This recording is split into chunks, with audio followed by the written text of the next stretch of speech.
Ladies and gentlemen, welcome aboard the Pilot Money Guys podcast, where our mission is to help clients build and protect wealth to achieve their dreams and goals. This podcast is brought to you by Leading Edge Financial Planning. Without further ado, here is your host, Robert Eklund. All right, Andy, welcome to Flight 79, Pilot Money Guys here. Today, we're going to be talking about a lot of interesting, fun issues. And the meat of the mission today, Andy, is going to be talking about the economy and the stock market. Are they related? You're going to teach us today how to predict when to get in and out of the markets and time it perfectly based on economic data, right? That's right. That's exactly right. That's what we're going to do. Yeah, you nailed it. That's right. Well, you all have had a chance to meet Andy before. He's been on, I can't remember what podcast you were on with us, but we talked about two very interesting topics. One was fun fighter pilot stories, and then 529s combined together. Yep. So it's an odd mix, but check that. Yeah. Check Never it out. seen that combo before. That's what we do. But you had the unique story of ejecting on your first flight when you were at the Naval Academy on a summer tour, which was incredible. That's right. Yeah. Spring of 08. And you came back to fly F-18s for 10 more years, which is probably not what your mother had hoped. Yeah, exactly. Excellent. We'll put that podcast in the show notes. I can't remember it right off the top of my head, but anyway, Andy, so we're going to start off with just some airline news, cool. Some interesting stuff going on there. I'm not going to say exciting, but interesting. And then we're going to jump into 7 myths about the economy, just to introduce our topic of the economy and the stock market and how they're related. So Andy, the airlines, man, have been interesting lately and kind of not in a good way. I was in the Women's Aviation Conference a few weeks ago, and we got a message from Aerocrew News like, warning, FedEx is parking airplanes and, talking the furlough where there have not been any furloughs announcements at FedEx, probably won't be. We talked about it last week on our podcast, Flight 79 with John Kramer. He's one of our FedEx guys. But man, all of a sudden, Andy, we've got Spirit is not doing well since they were denied the merger with JetBlue. They've announced furloughs of 200 of their pilots will probably start in the fall. FedEx, again, parking airplanes, restructuring there. Hopefully they're doing it, and their business is going to be better for it, of course. But Southwest Airlines is struggling with the 737 MAX 7s. Boeing is really wreaking havoc with several airlines, Alaska, Southwest, United. Alaska had the blown out mid-air panel blowout that led into a probe into the company's safety and quality standards. And I think there was a criminal investigation, Andy. So into Boeing in particular. All kinds of crazy stuff going on. So United, their training and growth have been restricted by the FAA. I saw an article, I don't know if I have it in front of me, but in the Dallas News about, the FAA not allowing them to add routes, not allowing them to fly passengers on some of their new aircraft because of the training and some of the, I don't want to say mishaps, but some of the events that have happened at United lately. So it's amazing how quickly things can turn in the world of the airlines. One moment, everything is wonderful and rosy and they're hiring everyone. And the next moment, Southwest is not hiring, 20% overmanned, and there's furlough speak at Spirit. So it's crazy. I don't know, Andy, what do you think about all those headlines anyway? Yeah, it's interesting. I mean, I think just to your point, Charlie, is feast or famine, right? You saw crazy hiring, right? All my buddies who were Navy pilots who got out the same time as me, 2020 timeframe, 21. It was like you could go anywhere you wanted. Didn't matter, right? Maybe you barely had 100 hours in the last 12 months, and it was like they got it. They got to get you. So you just never know, right? You just never know. That's the truth. And I think it is a reminder for all of our pilots, all of our listeners, man, it's just what a crazy industry that is the airlines. And be ready for anything, be ready financially, have your financial house in order, because the moment we think it feels like to me every time I think, all right, the airlines is in the clear now. They're just making profits. Times are good, and then something comes along. I think it's just the nature of the industry. They're just susceptible to everything. Yeah. In anything that affects the economy, the airlines is going to get hit first and recover last, is what it feels like to me. No doubt. No doubt. Not to mention, I flew over the weekend. Flights were full. Flights were full. So there you go. That's the great irony, is like there's so many people traveling, but yet Southwest can't get airplanes. United's being restricted by the FAA, and so it's just really, really a strange time. Absolutely. Today's a good day. I get to talk a lot, so I appreciate that. Yeah. I want to talk a little bit more. What the heck, Charlie? Don't bring an introvert on your podcast. That's a mistake. I love it. This is great. Mistake number one. I usually sit here and stare at my shoes. I usually got to compete with Rob, the Rubber Mallet. Yeah. I'm just kidding. Totally kidding. I'll let you. I'm getting ready to hand the mic to you when it comes to the nitty gritty. I tape a picture of shoes right by my camera, so I feel comfortable. That's right. Oh man, but this is a really interesting. I think all these topics today are interesting. So I mean, a couple of weeks ago we did credit card points, Andy, and I was like, I think I'll opt out of that one. Yeah. Which turned out to be pretty fascinating. Actually, I was editing that one, and it was like, wow, I had no idea. I've never been a points guy. I gotta get into it. Yeah, I'm hesitant to go there because I'll spend more money, period, dot. So I'll choose to spend less. But anyway, so today, again, we're going to talk. Our goal today, Andy, is to dispel some confusion. The economy is very complex. In fact, I was an engineering major in college, and it's a science, and it's not easy, but it's a science, pretty black and white. Whereas the economy, or economics, the study of that, is a science, and it's a social science. There's human beings involved. There's imperfect information. And so we're going to try to address some of that today, and maybe dispel some myths and help people to understand what is going on and how can they protect their money, in light of what we're talking about. All right. Yeah. They call it the dismal science for a reason. Those who study economics, and you're exactly right. It's not a math equation where 2 + 2 = 4. It's so many factors at play that it's impossible. I was a finance major, and it felt good to do evaluation and you get a number, but you know what I mean? It's like that's not even close. Not even close. So we can lull ourselves into this sense of precision. I think that's comforting, but there's too many variables at play. Absolutely. Yeah. And our natural tendency is our brains want to make things simple. They want to simplify, our brains try to make things binary, yes or no, black or white. And boy, economics is not that way. And in fact, just to pile onto that, statistics is used a lot in the field of economics, and you can manipulate statistics to say whatever the heck you want. Mm-hmm. So that's the other part of that, Yeah. And as we know, politicians will use it, marketing companies will use that. So it gets very confusing.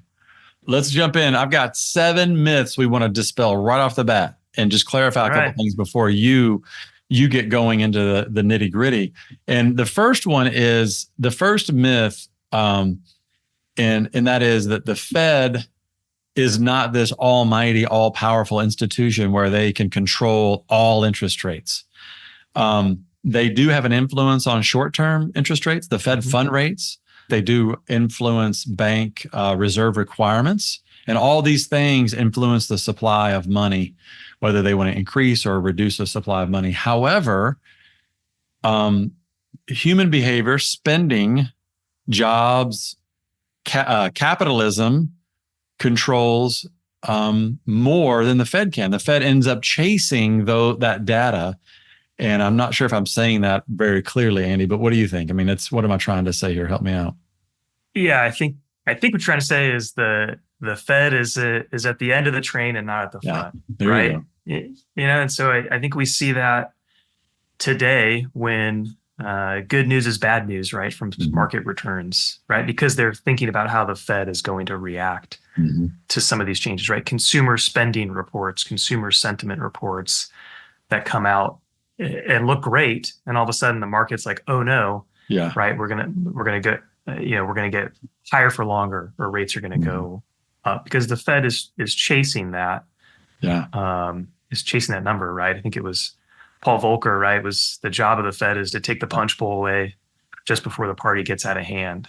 So I think you're absolutely right. Is the Fed isn't controlling the market; they're reacting to the market to try and keep the market controllable.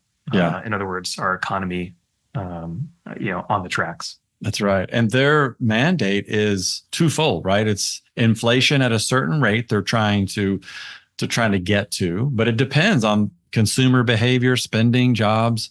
So they're trying to chase that data to, I think they're shooting for 2% inflation, I believe. Yep. And they're also trying to influence the employment rates. Those are the twofold mandate, right? That's right. That's from what I remember from Economics 101 anyway. But there you go. The number 2 myth that we want to get out there, and that was fascinating. You brought this up in some of the preparation for today's topic. The stock market has had a positive return in 16 of 31 recessions. So today we're going to talk about the relationship between the stock market and economies, or recessions and recessions, I should say. But you pointed out, it's like over half of all of our recessions, the stock market has been positive in those recessions. You'll talk about that more in a minute. But back to the Fed, to dispel another myth. A lot of people, and this gets so politically charged, Andy, but back in 2008 and 2020, people would say the Fed's printing too much money. The Fed's printing money. Again, that became very politically charged. But first of all, that's just a figure of speech. The Fed does not print money. The Department of Treasury does that. However, they can influence the supply of that money. So when people say they're printing money, that just means they're trying to get more money supply into the economy to help the economy get going. Let's say we're in a recession. They want the economy to go, so they're going to help increase that supply. But right now, the opposite is happening. Post-COVID, they're trying to remove money from the market, from the economy, and reduce that supply as quickly as they can. So, they're not printing money now. They're doing the opposite. Maybe they're burning money now. I don't know what figure of speech we want to use there, but I think that's often misunderstood as well. Let's see. Another myth. I forgot what number we're on, but anyway, the U.S. dollar, number 4, the U.S. dollar is not the only world reserve currency. And I think, we're not economists here, Andy, and I don't know exactly the ramifications if we went away as a world reserve currency. I don't know exactly what that would be, but I do know that that fluctuates all the time. In 1947, the pound sterling was 83% of the world's reserve currency. 1973, U.S. dollar was 85%. And in the show notes, we'll have a really cool graphic of how this has changed since like the early 1900s. But even now, as late as 2020, the U.S. dollar was only 60% of the world's reserve currency. So there's other currencies, and some of the other ones are like Deutschmark, Japanese yen, French franc, Swiss franc, and the Dutch guilder. I think I said correctly. So, yeah. So anyway, again, a political lightning rod sometimes to talk about the currencies and whatnot. But that was fascinating. The next myth: inflation and interest rates are not the same. And that may be obvious to a lot of people. I don't know. But interest rates fluctuate based on the demand of money, and the Fed can have an influence on that. Basically, interest rates are the cost of money. Is that a good way to say that, Andy? What do you think? Yeah, I mean, that's exactly what it is, right? Yeah. What is the price of time? Well, it's the interest rate that you charge. Yeah. If you're a lender, right? If you're a mortgage lender, the rate is what it's going to cost, right? And what you think the interest rates are going to be over, say, a 30-year time period for mortgage rates, which is totally different than inflation, right? Yeah. Which is how fast prices are rising today. Exactly. Now you're right; those are going to be linked, of course. Right. We see that today. Inflation is going up, so interest rates are going up because the Fed is trying to keep inflation in check and in line. But certainly not the same thing. Yeah, exactly. Absolutely. Yeah. Sometimes that's confusing. But anyway, a fascinating topic. We could talk a whole podcast on that one alone. That we get a lot of comments sometimes, depending on what's going on in the markets or the economy, about, hey, is the US dollar going to collapse? And this is maybe a corollary to the US world currency discussion as well. Has it collapsed before? And I was doing some research before this, and it's hard to define that. What does that mean exactly? And some people, I think some strategists will say, yeah, it's collapsed before, but I think that terminology is a little bit loose. In fact, there was a headline I saw that says a top strategist says we're going to have a dollar collapse like the 1980s.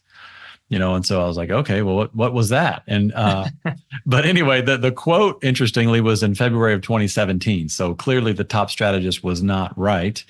So I think sometimes that phrase gets thrown around a lot for other reasons, maybe political, maybe if you Google dollar collapse, what's going to show up is you're going to show up. ABC Gold Group is going to show up, and they want to sell you some gold to protect from the dollar collapse. So there's a little bit of motivation in that language, I think. So I think that's right, Charlie. I mean, it's a lot of scare tactics out there. We'll talk about that. Same thing we talk about recessions, right? A lot of scare tactics, and a lot of times it's motivated by an interest to sell you something, right? To motivate you to buy something. Yeah, buy something, elect someone. Right. Yeah. So, all right, the last myth I'm going to say, and it's going to be very unpopular because this gets political, but it shouldn't. And in fact, right now, by a lot of standards, the economy is actually doing pretty well. And I say that because I know that we're in political season, election year. And so each party is going to try to destroy the other. And that's fine. That's what we do. And I'll also say that economies and stock markets, we've looked at all the statistics, pretty much behave independently of who's in the White House, or at least it's delayed significantly the impact, right? So the economy is doing pretty well. Is it perfect? No. Is there always something to be afraid of or complain about? Heck yeah. That's what you do as pilots, and we complain. That's it. That's what we're supposed to do. What fun is it to not complain? But the interesting thing is, there's nobody puts good news there. Nobody reads good news. It doesn't sell commercials. But the statistics have shown that you also appear to be unintelligent if you say good things about the economy. If you're optimistic. So anyway, Ben Carlson is somebody we like to follow on Wealth of Wealth of Common Sense, I think is his website, his blog. But he put out an article that said, it's like the roaring 20s. That's what he said. Now, is that right? I don't know. And that sounds pretty bold, right? But anyway, he says net worth is at all-time highs, stock prices are at all-time highs, housing prices are all-time high, economic activity all-time high, air travel, as you just discussed, Andy, all-time high, and you can earn 5% on your cash. So it's hard to say good things. It's not a popular thing to do to talk about that. So those are the myths that I just wanted to dispel. I like it. I like it. Well dispelled. All right. Well, good. All right. Now, that's all I got. The rest is yours. Okay. Yeah, let's do it. The one of the first things though that you and I talked about, and what I wanted to, have you on here for, is like help us understand. The economy and the stock market, because a lot of times our conversations go like this: hey, the economy appears to be getting worse. Let's change our portfolio. Hey, it appears we're going into a recession, right? January 2022, first quarter negative GDP, which is one of the indicators of a recession. Hey, let's go to cash. Why would we not go to cash? We know the economy is getting worse. Why would we not make changes? So that's kind of the framework that I'll start you off with, because it is very confusing. So help us understand, like, how do we link these two or delink them? Yeah, I think maybe the first thing to think about is what defines a bad economy or a recession, and what defines a bad market return, right? Because those are very different things, right? And so I think you and I were talking earlier, like, hey, well, what is a quote bad economy? What is a recession? It used to be 2 quarters of negative GDP growth. So gross domestic product, just how much is the economy producing? If that contracts, like that was a recession. Okay. Now it's a more nebulous term by, what do we say? The National Bureau of Economic Research, probably a bunch of think tank PhD types get in a room and say, well, unemployment is this, and, productivity is this, and exports, imports, housing starts. Yeah. Job growth or. Yeah. Right. We're in a recession. So now we're in a recession. Now, Andy, So sorry to interrupt you there, but do you think, because that's a politically charged topic. I'm not saying you're being political, but it is. People like, oh, this president changed that, and this president, they change it to their whim. But I don't know the history of that. Can you add any perspective to that? It wasn't just changed like 2 years ago, is what you're saying, right? Or was it? Did President Biden change this or not? No, yeah. No, I don't think that's, no, I don't know the exact date of when it was changed. That's a pretty, 2 quarters of negative GDP growth is a fairly draconian definition, right? And so I think there was some level of flexibility induced to say we are or not in a recession. But that's just a group of people saying we're in a recession, right? And you can smell it if when you see it, right? And so there's that. What is a bad market, right? So I think the other piece is what do we call a bear market, Charlie? Right, a 20% decline from our most recent highs. And so I think it's easy to want to say recession and bear market, those go hand in hand, right? They're inextricably linked. We would be crazy, I think, if we came here today and said the market's returns have nothing to do with the economy. That's absolutely not true, right? It can't not be true, because a stock market, or let's take a company, Southwest, that stock's individual performance is a reflection of the performance of the company, their cash flows, right? Well, if we're in a recession or the economy is in a decline, fewer people go fly, fewer vacations, right? Businesses maybe cut back on their business travel. That impacts the cash flow. So I think I'm going to talk out of both sides of my mouth as I like to do, and almost all topics. That's the beauty of economics. That's just the way it happens. Yeah, that's exactly right. So I don't want to come away and say it doesn't matter. The economy doesn't matter. The stock market doesn't matter, because in a rational market, it's inextricably linked. A company's performance is linked to how the economy for that company is performing. So I think that's important. The question is, are they aligned perfectly? And I think that's where it's just not clear, right? And you even said it yourself. Hey, look at 16 of the last 31 US recessions since 1884. Those recessions had positive returns during that time period. In other words, if at the start of the recession you invested call it $1,000, you had a positive return when that recession was over. Wow. Right? You had more money than when you started with, and you were in a recession. Yeah. So I think that's maybe an important stake in the ground just right off the bat. Like we talked about earlier, we really want to simplify economics, and it's not. It's very complex. In fact, you said something earlier that was interesting. It's like, so what? Somebody declares that we're in a recession. It's not going to change anything. We may have been in a recession and they didn't declare it. In fact, that's what happens a lot. You cannot declare a recession until it's already started. Yeah. No doubt. We're probably out of the recession well before they announced that we're out of it. So it's really murky, and the information is just so imperfect that you can't, I believe, you can't make short-term investment decisions off of that, because like you said, it doesn't line up perfectly. And one example was January 2022, and this was right before Russia invaded Ukraine. And so we have one of our clients that lives in Germany, and he said, "Hey, this is kind of scary. It's a lot going on here." And I said, "Oh, typical me." I kind of said, "Well, Russia's invaded Ukraine before. I think it was 2014. Crimea, this and that has happened before. They've talked about it for years. So, don't worry about it." Well, this time he was right. He was right. And we actually did make changes based on that discussion. What we did was we purchased more bonds. Like, hey, what do you do if you think something's going to go badly? In your portfolio, you purchase more bonds, right? Mm-hmm. Well, guess what happened for 2022 was the worst year for bonds ever, right? Doubt. I mean, I'm not really exaggerating with that word ever.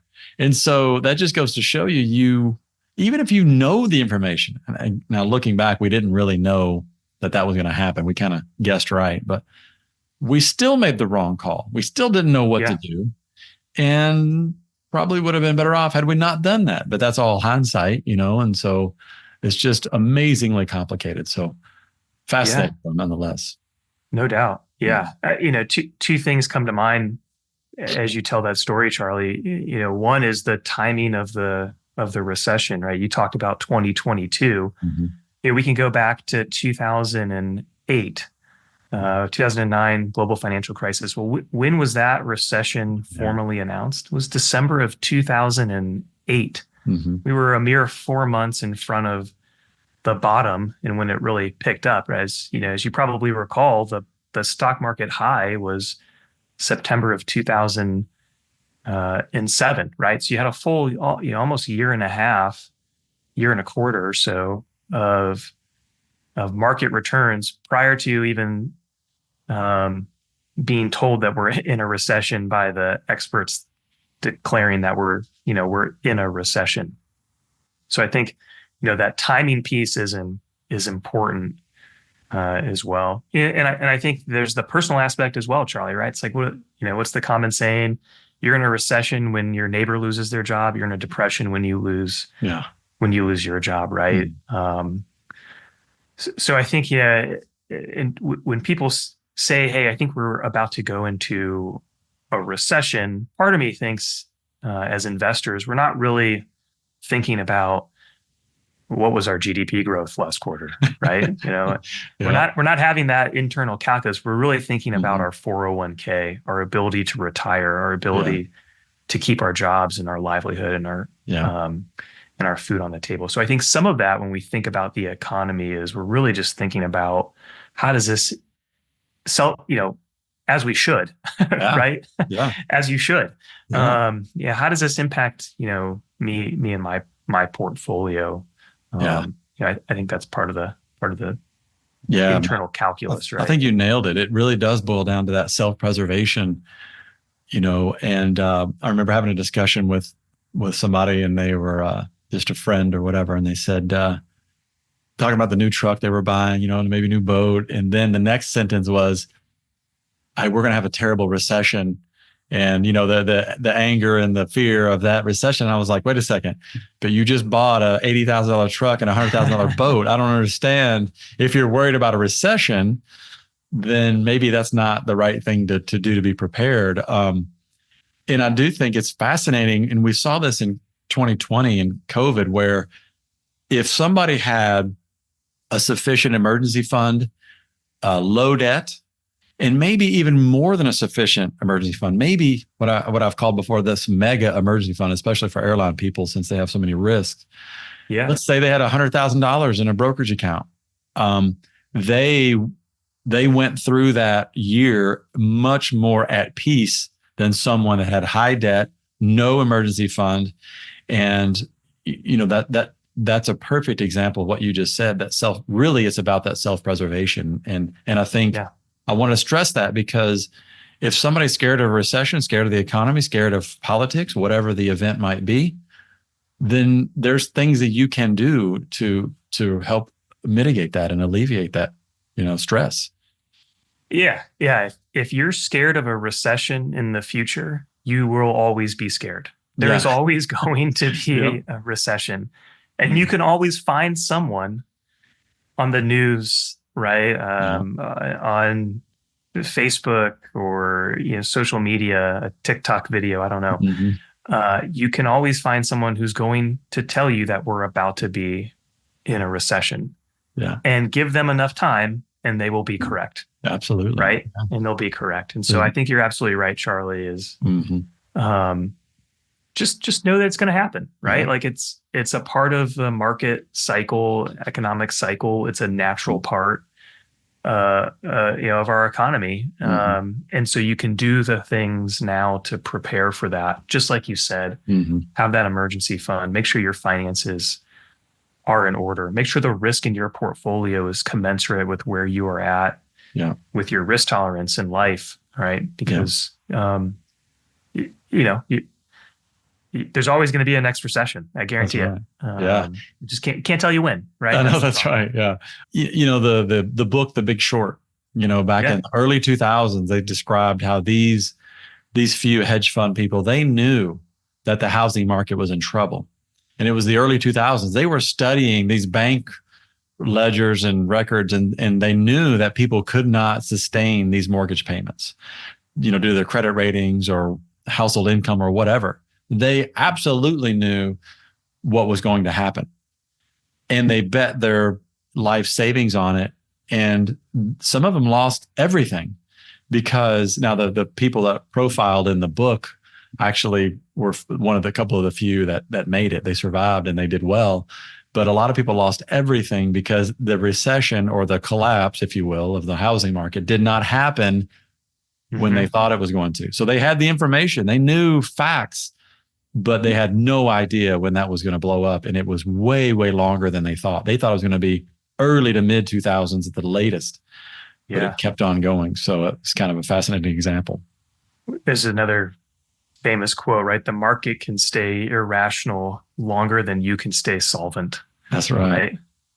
Or maybe in the case of an investor, longer than you should be all cash. Yeah, there you go. Even better.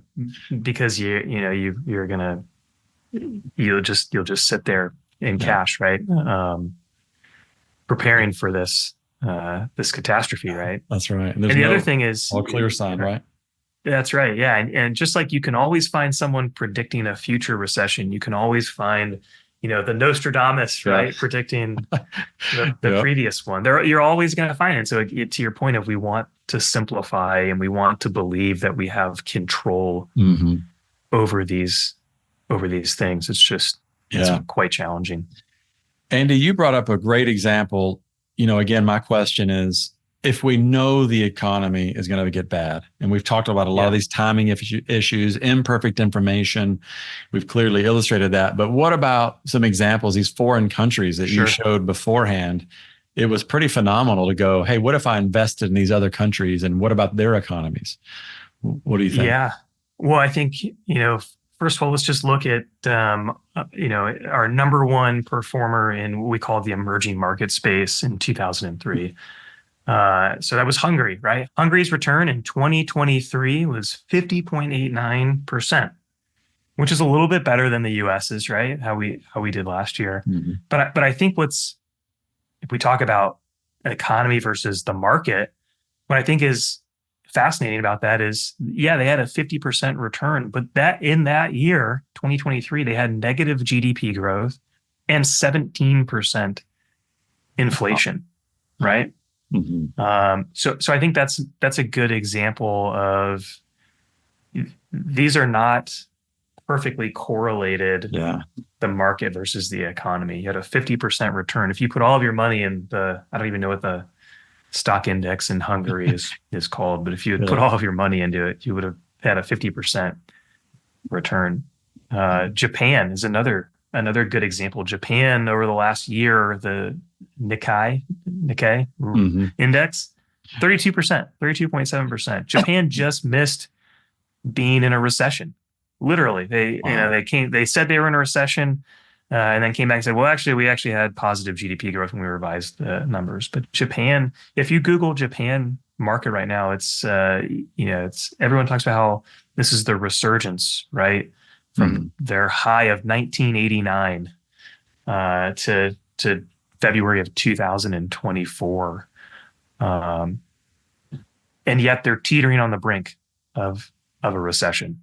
Yeah, it's fascinating because, again, just trying to separate this idea of what I see in the news, what's going on, maybe people losing jobs, maybe some political policies I don't like, that don't align with my values. And oftentimes it makes me want to do something with my investments. Right. So I would love nothing more, just in this podcast, to be able to help people to separate those two feelings of, maybe the economy or country is headed in a direction you don't like. And, but I would also encourage people to go, however, just like a company or a country like Hungary, you can do well. And even Japan, you think about the companies inside of Japan, Toyota and all the other Sony, Sony, all these other amazing companies that if you invested in, you're going to make money. Samsung, I think they're in Korea, and all these companies that are even in socialist countries, or you can make money investing on those companies. So it's very, very different. Just a little example of that. One time somebody was talking like, hey, this governor of Florida, whatever, I don't even know which governor it was years ago, but I don't like this, not great. So maybe we should, we're heading in the bad direction, and maybe we should do something differently with our finances. And I was like, well, Southwest Airlines, United Airlines, Apple, whatever company you want to use as an example, they're not going to be affected one iota about the governor of Florida. And I think I'm going out on a limb a little bit, but I think it's nearly the same to say a president. A president obviously has more influence, but still the supply and demand drives those things, not necessarily one person, even a president. So I think that's something that I hope our audience can separate, because the news media sure doesn't help us do that, right? They if they had their will, they would combine those and scare the what out of us so that we would watch their news show, watch the commercials, or buy the product. That's really, quite frankly, what it boils down to, I think. But yeah, I think that's right. There's so much data out there on market returns during different presidencies of different party affiliations during election years, election months, that essentially says, just to your point, Charlie, the market is going to find a way, companies are going to find a way to make money, because that's what they're designed to do. Yeah. Right. Yeah. And if they don't, they'll be gone, and another company will come along that does a better job of it. So I think when the going gets tough, and it will, again, like you said, we tell all of our clients, like, hey, when the storm comes, we're going to look at our investments, and we're going to reflect back to this game plan that we're talking about right now. And what I do too is I look at these exchange traded funds that we are using, whatever it might be. Some of the names are goofy, and people see that like, what the heck is that? High profitability, low, small, whatever, whatever the name might be. And I open it up and I go, okay, this is what you own. You own Amazon, you own Apple, you own all these companies, and just because politics are different or the economy is different, these are great companies that are going to continue to make profits and make good products in the future. And so sometimes it almost sounds overly simplistic just to go, hey, look, we just own part of a company. We're just investors in that company, and that's it. It's almost an oversimplification, but if we can focus on that when the going gets tough, I think it helps us to maintain our course. No doubt. Yeah, I think it's a great point, Charlie. And owning outside of the U.S. is another, part of that, right? Economic cycles are not linked internationally as well. So while we may be in a period of market returns that are not, great, we'll call it. Some of our friends across the pond, they may, right? We've seen that before, right? For the lost decade, 2000 to 2009, right? If you were invested in the S&P 500, you had a negative return.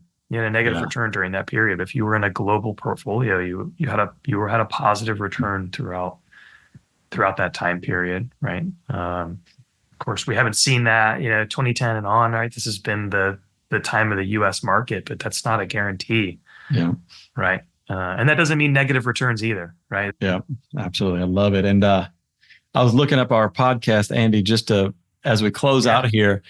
I looked up, you're on flight 60, fighter pilot stories, and 529s. I think something like that effect. So Pilot Money Guys Flight 60, go hear Andy's story. It's pretty fascinating. And it was that was the first time I heard it, is when we were recording. I was like, holy cow, I didn't expect that. But anyway, no doubt. The other one I think is interesting is Flight 43 with Dimensional Fund Advisors, Vice President Apollo Lopescu, super smart PhD kind of guy.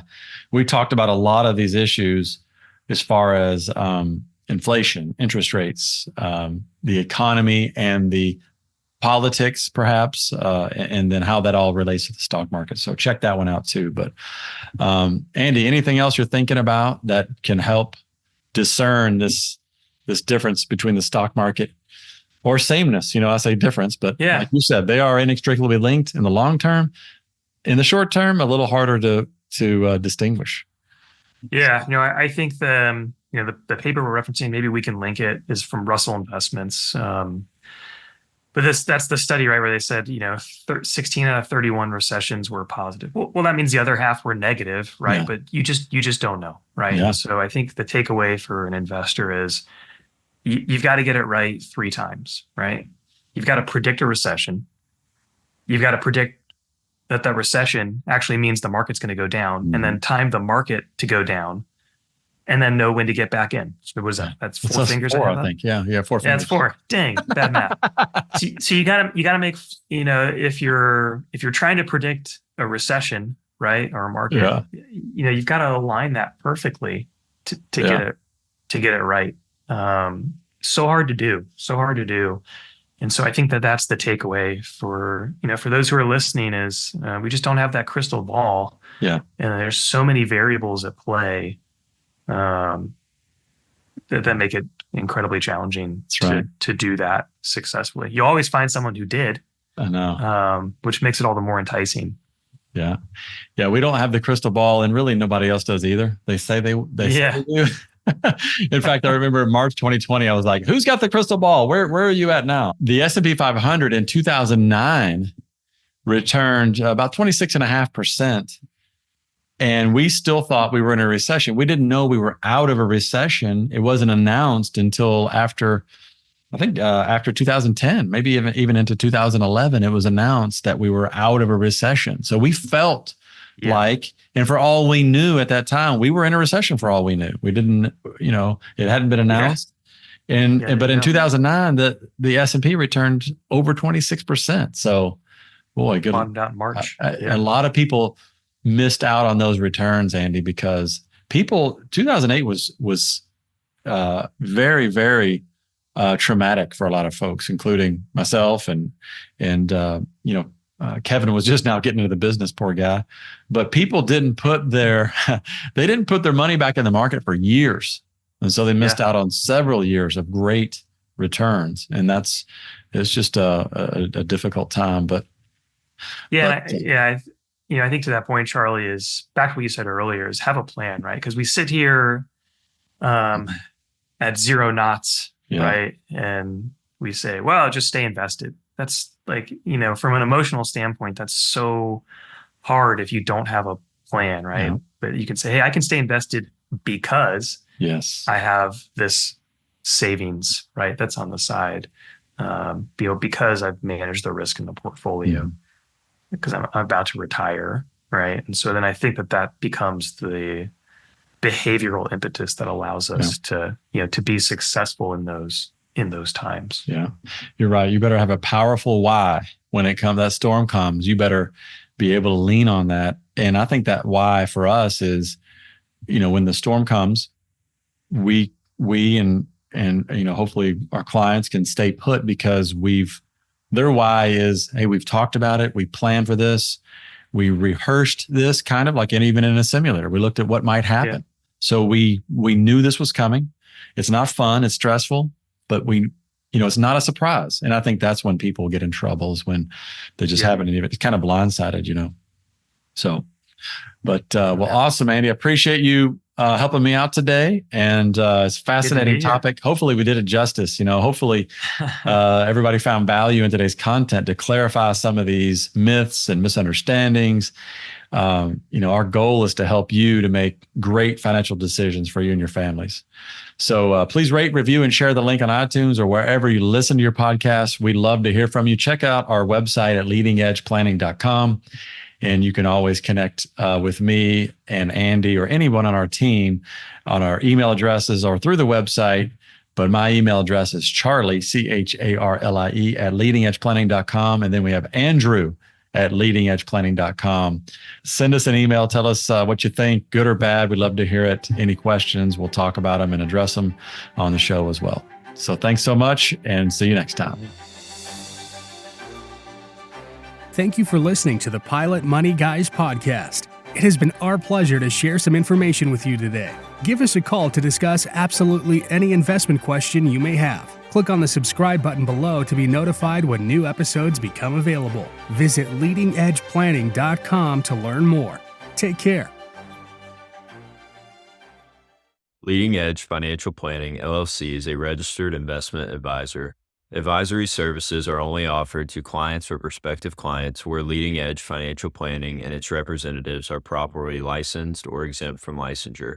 For additional information, please visit our website at www.leadingedgeplanning.com. The information provided is for educational and informational purposes only and does not constitute investment advice, and it should not be relied on as such. It should not be considered a solicitation to buy or an offer to sell a security. It does not take into account any investor's particular investment objectives, strategies, tax status, or investment horizon. You should consult your attorney or tax advisor. The views expressed in this commentary are subject to change based on market and other conditions. These documents may contain certain statements that may be deemed forward-looking statements. Please note that any such statements are not guarantees of any future performance, and actual results or developments may differ materially from those projected. Any projections, market outlooks, or estimates are based upon certain assumptions and should not be construed as indicative of actual events that will occur. All information has been obtained from sources believed to be reliable, but its accuracy is not guaranteed. There is no representation or warranty as to the current accuracy, reliability, or completeness of, nor liability for decisions based on such information, and it should not be relied on as such.